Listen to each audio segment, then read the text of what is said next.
Ermənistanın baş naziri Nikol Paşinyan ölkəsinin keçmiş xarici siyasəti və Qarabağ münaqişəsinin pərdəarxası məqamları ilə bağlı səs-küy doğuracaq bəyanatlar səsləndirib. Hökumət başçısı Ermənistanın illərdir bir tələyə düşdüyünü və əsas məqsədin erməni dövlətçiliyinin yaradılmasının qarşısını almaq olduğunu bildirib.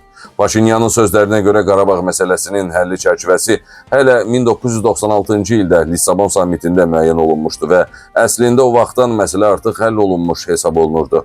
O qeyd edib ki, sonradan baş verən bütün gecikdirmələr və müharibənin təxirə salınması cəhdləri Ermənistanın suverenliyini məhv eləməyə xidmət eləyib.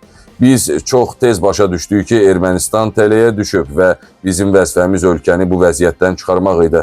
Qurbanlar və itkilər bahasına olsa da biz Ermənistan dövlətçiliyini o tələdən xilas elədik deyə baş nazir vurğulayıb.